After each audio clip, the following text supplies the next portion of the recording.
and I pick up speed. My wheel goes fast because my dollar green. This feeling keeps chasing, keep following me. And I can't seem to shake, I can't seem to shake it, no. Oh no. Yeah. Hey, gasoline, but she keeps the motor clean. If you piece that bitch up, that's what she gives me. Yeah, I love my baby, yeah, she's long and lean. At the same time I hate it, the same time I hate it, yeah. So the big GQ has had a few changes since you last seen it, which would have been on the Cobalt trip. So we're going to run you through all the bits I've done to it in prep for this big upcoming trip. Righto guys, so the first thing you would have noticed is the new set of wheels I've got on the big GQ. We have gone with some KMC's, GRS's, in the polished obviously. So they are a 17x9 in a neg 12, which makes it sit pretty much flush with the guards. Probably pokes just a little bit, but hopefully no one will notice. And wrapped around those rims we've got some Maxxis razors. These are a 305 in the MTs and should perform really well off-road. I'm keen to test them out. Sometimes it's not always the big things that make an impact, it can be the small things as well. For example, we've put some new guards on this. Although they're not new, they are new to this vehicle. These, if some of you would have remembered, I used to own a Maverick, so they are off that, and I've just gone ahead and repainted them in a Septone hammer finish just to help tidy up the car and give it a nice fresh look. Also, the car has been tinted, so the boys down at GV Window Tinting have given this thing a fresh window tinting, which is really going to help with the heat, especially coming into summertime.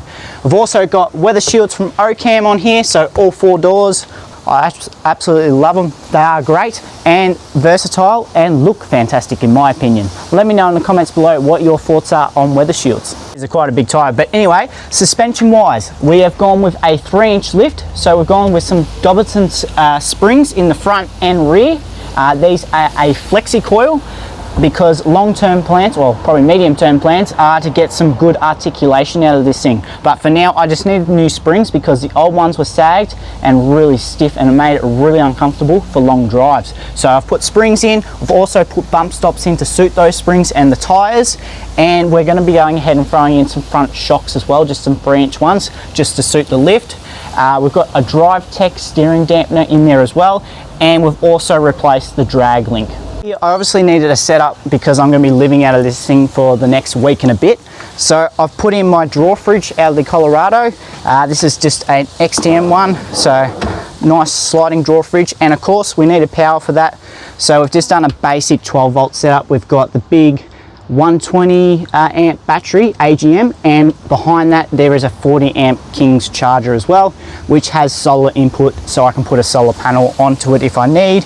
And I've just whipped up quickly a little side panel here so I can charge all my batteries, especially all the camera gear and all that. So I've kept it pretty basic in here, but effective.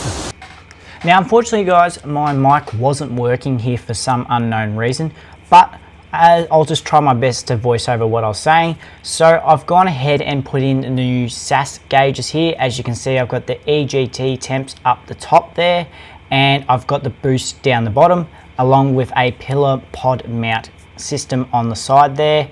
And we also did a little bit of work in the interior in terms of fixing up the aircon unit, as we're having a few dramas with that. So I got Dad to help me, and it turned out to be one of the resistors inside it had failed, and so we weren't getting our aircon or air vent system to work. But we got all that sorted. So guys, that's a quick run around on all the bits I've done to the GQ. It's been a mad dash to get it to this point. There were other things that we also done in terms of a few mechanical things as well, slave cylinders and stuff like that. So it's been a lot of behind the scenes stuff just to get this thing ready for this big trip, which in 2 days time we're heading off on. I'm really excited, and you guys are going to get to see some awesome content coming up. This is not done. This is only stage 1 of this build. There's a lot more that we're going to be doing to this thing. So make sure if you haven't, please subscribe to the channel, because we're going to be doing some more DIY videos on future installs on this, as well as Paddy as well. So what do you guys think of the GQ's new look? Personally, I love it, and I can't wait to get this thing out on the tracks. but let us know in the comments below. Cheers guys, and thanks for watching.